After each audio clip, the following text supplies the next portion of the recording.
Pessoal, beleza? Eu, Amaury, novamente aqui, o Tosador com a UAU, até no nome. Eu estou sempre trazendo para vocês dicas, formas, maneiras de como a gente ganhar o cliente. Ao mesmo tempo, juntamente com isso, respondendo perguntas das pessoas que me fazem, né? Então a gente achou uma maneira de juntar as perguntas com o que a gente quer passar, que é para você, um tosador iniciante, tosador que está começando agora, que vai iniciar num pet shop, ou você que está pensando em montar um pet shop, enfim. Todos nós desse ramo de estética canina, o que eu trago para vocês são experiências de muitos anos, de mais de 20, 30, 35, mais de 35 anos. Então são coisas assim importantes que fez a diferença para gente. Logicamente é de um tempo para cá e você não precisa passar 35 anos para também saber, descobrir, agora eu vou aproveitar o que eu aprendi. Não, eu já estou trazendo tudo mastigado para você, é só seguir o que a gente fala, as dicas, as orientações, as formas que a gente traz aqui para você, que você vai ver que tem sucesso e que vai dar certo. Quer saber mais? Clica aí que você vai ser direcionado lá para o nosso método e você vai entender de tudo que a gente está falando para trazer a melhor maneira para que você tenha sucesso no teu negócio.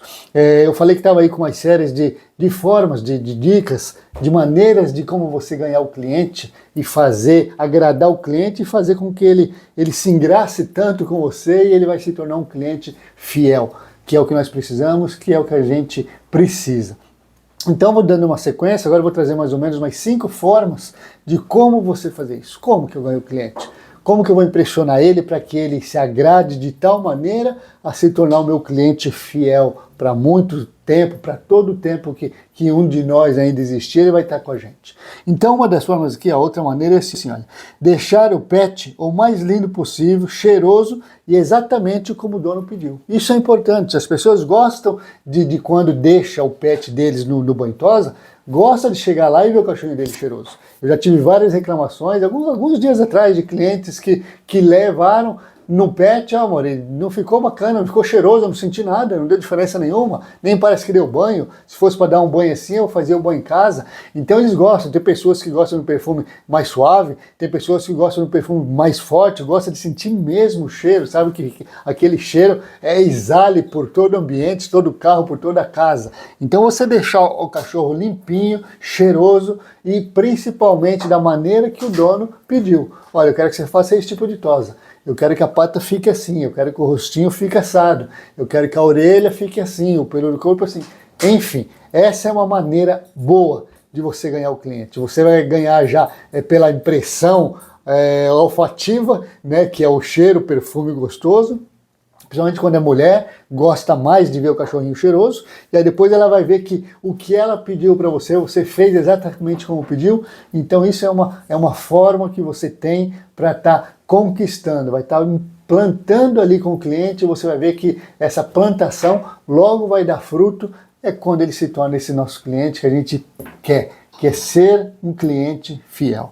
Tá aqui, ó, uma outra maneira aqui, olha. Passar um relatório completo de tudo o que aconteceu. Tudo o que você observou no pet enquanto estava ali. Isso é uma outra coisa assim, rapaz, que eu também fiz a diferença. Eu falo fiz, né, mas como eu sempre falei, às vezes ainda não peguei o costume, mas a Fátia sempre está junto ali, sabe? É que ela nunca gostou de aparecer, ou de falar, ou de gravar, então eu acabei acostumando falando só eu que apareço e tal, mas em toda essa minha jornada, ela também esteve comigo, nesses 35 anos aí, ela também esteve comigo. Tem muita coisa que ela sabe, que ela faz e que ela vai trazer aí com o tempo, ela que vai fazer, porque eu nem sei. É coisa dela em relação ao cachorro, como o acabamento, como os lacinhos, como os cuidados com higiene de ouvido, de unha, de tudo. Ela dava assim uma geral, um pente fino mesmo, sabe? Então depois eu vou estar falando mais sobre isso. Então isso aqui, olha, é uma outra coisa importante, que eu ganhei muito cliente, muito cliente com isso. O cliente chegava lá, deixava o cachorro dele para fazer o serviço, e quando eu entregava esse cliente, eu passava um relatório para ele. Falei, olha, o teu cachorro tem isso aqui na pele, você já viu? Não. O teu cachorro está com problema no ouvido, você viu? Não. O teu cachorro está com carrapato, nossa. O teu cachorro, eu soltei ele ali um pouquinho, ele fez um cocô e tinha verme. Ele falou, não, meu Deus. Então, quer dizer, eu passava um relatório, todo o sistema, todo o comportamento do cachorro que ficou ali comigo nesse tempo. Quando o cliente chegava e eu passava esse relatório, que eu tinha muita coisa para falar, até porque quase ninguém falava esse tipo de coisa, então ele não sabia de nada. Ele sabia alguma coisa do cachorro dele quando levava no veterinário, mas ele ficava sabendo mais alguma coisa específica. Meu cachorro veio com esse problema, então ele ficava sabendo sobre aquilo que o veterinário falava. O resto não. E eu não, eu dava um parecer completo. E isso ganhava o cliente de uma maneira que ele nunca tinha ouvido isso. Nenhum pet que ele foi falar isso para ele. Então ele ficava tão agradado com aquilo, tão gratificado, né, nós, por aquilo, que ele se tornava o meu cliente. Então isso é importante, faça um relatório. Você tem tempo com o cachorro, você vai ficar lá com ele 1, 2, 3 horas, talvez um meio-dia, você vai ficar lá, você tem tempo para observar. E logicamente, falar o que você sabe. Não adianta você ficar falando besteira ou só para tentar ganhar o cliente. Como eu disse, o cliente hoje não é bobo como antigamente. Qualquer serviço que você fazia, você ganhava. Hoje não. Ele sabe diferenciar. Ele sabe identificar se a pessoa está falando a verdade ou mentira. Então esse tempo que o cachorro está lá, fale para ele exatamente tudo o que aconteceu. E você vai ver o retorno que isso dá. Outra coisa aqui, olha, cobrar um preço justo de acordo com tudo que você ofereceu para o cliente. Tem pessoas que têm medo de cobrar, como eu. Eu fui uma pessoa que sempre achei que, e se eu fosse pela onda da FAT, eu acho que eu estava rico hoje. Porque a FAT sempre falou, não, você cobra barato, você cobra barato. E eu não achava que cobro barato. Inclusive até teve várias vezes, até ultimamente agora, o meu preço foi um dos preços assim, era um dos mais altos ali da região e desse mercado pet na cidade onde a gente morava, sabe? Eu lembro, nossa, o pessoal falava que o meu preço assim, em comparação a outros, dava para fazer 2, 3 banhos em outro lugar. Então o fato de eu cobrar caro, como eu achava que cobrava, o meu preço era mais alto, mas eu nunca tive problema, porque era tudo isso que eu falei, nessa sequência dessas formas que eu passei para vocês. Eu já tenho um outro vídeo gravado também de umas outras formas, de mais ou menos umas 6 formas. Então tudo aquilo que eu falei lá e aqui, se você juntar tudo isso aí, você não tem por que ter medo de cobrar um preço justo. Logicamente você não vai exagerar, você não vai cobrar nada exorbitante, mas também você não vai ficar na média de uma pessoa que faz um serviço simples. Você não vai cobrar igual uma pessoa que não tem uma estrutura como você tem. Você não vai cobrar igual um pet shop que tem lá o tosador que simplesmente pegou o cachorro e deu banho e entregou. Não, tudo isso que você ofereceu para o cliente, esse relatório, essa atenção, um serviço bem feito, o produto que você usa lá é de boa qualidade, você pode cobrar mais. Claro que você tem que cobrar mais por isso tudo. Então você tem que ver uma média da região, o pessoal cobra a média, porque tem vários tipos de serviço. Eu nunca gostei quando o cliente ligava lá e falava, quanto que é um banho de tal? Não existe uma tabela, porque o mesmo preço que eu te dou para um Golden, talvez o vizinho ou o seu irmão tenha um Golden que é bem maior, que o pelo dele é comprido demais, que ele é difícil de fazer. Então, quer dizer, eu não posso cobrar preços iguais para Golden.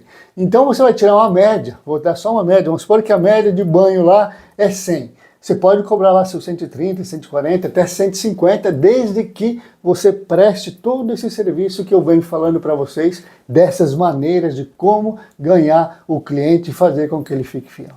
Tá bom? Uma outra coisa aqui, olha, dar um agrado para o pet e para o cliente quando eles já estiverem indo embora, quando tiver quase tudo certo. Isso também é bastante importante, é bastante bacana, que eu tenho clientes que o cachorro se acostumou de tal maneira que o cliente fala para mim, olha, quando eu esqueço aqui o biscoito e você também esquece de me dar, chega lá em casa, o meu cachorro fica doido. Eu tenho que sair e comprar um petisco para ele, mas ainda assim não é igual o seu, eu não sei porquê. Eu compro exatamente o que você me dá, mas tem que ser o seu aqui. Então isso é uma maneira de você cativar, isso é uma maneira de você marcar, isso é uma maneira que você tem para fazer com que o cliente lembre de você e volte até você. Porque o cachorro dele ficou condicionado ao meu tipo de biscoito, ao meu tipo de brinde que eu tava. E para o cliente também. Não vou ser mentiroso aqui, não vou ser falso. Não era para todos os clientes que eu dava um agrado para o cliente. Para o cachorro, sim. Para todo cliente cachorro, eu dava esse agrado. Era um biscoitinho, era um pacotinho que eu fazia, com uns 3, 4 tipos de biscoito ali, sabe? E para o cliente, dependendo do cliente, eu também dava. Dava uma bala, dava uma barrinha de cereal, dava um chocolate de banana, dava um bis, enfim, alguma coisa eu dava. Então isso é importante também, ser cativa. Ser cativa não só o dono, mas principalmente o cachorro, o pet, que é o seu principal cliente, né? Então, quando ele chegava aí na casa que o cachorro ficava aceso, doido para ganhar aquele biscoito, e eles retornavam dali uma semana, dali 10 dias, eles começaram a perceber que era muito bacana, era muito gostoso, era muito gratificante para o animalzinho dele ter ido pro banho, porque quando chegava em casa ele tinha essa recompensa, esse biscoito. Então isso é uma maneira também infalível. Agrade o cachorrinho com esses biscoitos, agrade o dono também, se você quiser todos eles, claro, que você vai ver que faz a diferença. Né? Deixa eu ver aqui se eu tenho mais alguma coisa assim. E para fechar com chave de ouro, ligar para o cliente no dia seguinte, já logo pela manhã, para saber como o cachorrinho passou depois do banho. Isso é importantíssimo, porque eu falei em um desses vídeos, que era um outro assunto, nada a ver com isso que eu estou falando agora, mas um cachorrinho que a gente atendia, que era um maltês, ele tinha problema de articulação, artrite, artrose, já era de idade, não aguentava ficar em pé e tal, e a dona sempre reclamava para mim que todo pet que aquele cachorrinho ia, quando chegava em casa, ele ficava muito mal, porque não conseguia nem andar, já andava pouco e não conseguia nem andar. E foi quando eu fiz isso, liguei para ela chegou a ser minha cliente um dia, que é por indicação, e eu fiz o banho, achei que ia abafar, né, agora sim, fui indicado, ela já veio atrás de mim, fiz o banho, liguei para ela no outro dia, e ela continuou com a mesma reclamação, falou, não, meu cachorrinho continua igual, eu falei, mas não é possível, não pode, isso não pode. Aí foi quando uma outra pessoa, que foi a Fátima, deu o banho no cachorro, e ela ficou maravilhada pelo fato dele ter ficado bem, e principalmente pela nossa preocupação em saber como que aquele cachorrinho passou depois do banho. Porque ela chegou até mim com uma reclamação, um cachorrinho já era de idade, ele passava mal depois do banho, e depois que a Fátima fez, ele passou muito bem. Então a gente ganhou essa pessoa, essa cliente, tanto que ela me trouxe outras pessoas, outras senhoras, que também tinham quase que o mesmo problema, justamente por causa disso, pela atenção, o pós-banho, o pós-venda. Isso é muito importante também. Então chega o cliente, faz o serviço dele, ele tendo uma queixa ou não, sendo um cliente bom ou não, sendo um cliente fácil ou não, não interessa. Todo cliente que chegar até você para o banho, primeira coisa que você tem que fazer quando você começar a trabalhar no dia seguinte é pegar a relação dos clientes que você fez no dia anterior e ligar, passar uma mensagem para cada um, oi, e daí, como é que o Bob passou de ontem? A gente fez o banho nele, ele passou bem, ele não sentiu nada, comeu, dormiu, enfim. Isso é importantíssimo. Isso também ganha o cliente assim de uma maneira que você não faz ideia. Então eu trouxe aí nesses vídeos, acho que devo ter mais ou menos umas 12 formas, mais ou menos, de como a gente faz para ganhar o cliente, para como que a gente faz para o cliente ficar caidinho na nossa, sabe? E que ele se torne aquele cliente fiel. Procura aí, dá um clique aí, que você vai ver e você vai me achar com as outras maneiras. Como eu disse, tem várias maneiras, tem várias. Às vezes a gente enumera assim, até para ficar mais fácil, para a gente poder se programar aqui. Mas tem várias maneiras, inclusive até se você quiser saber mais, se tiver alguma pergunta, se quiser que eu dou continuação em relação a algum assunto, em relação a algumas formas dessas que eu trouxe aí, é só ir lá no comentário, deixa lá, que eu vou estar te respondendo, tá bom? Mas clica aí que você vai ver, você vai ser direcionado lá para o nosso método, e nesse nosso método tem tudo que você, tosador iniciante, tosador que já tem uma certa experiência, você que abriu um pet shop, você que abriu um banho e tosa só ali na garagem da sua casa, não tem problema. Nós todos nós desse ramo estético canino, é para você que eu direciono e ofereço todos esses nossos serviços aí, tá bom? É isso aí, um abraço, felicidade e saúde sempre.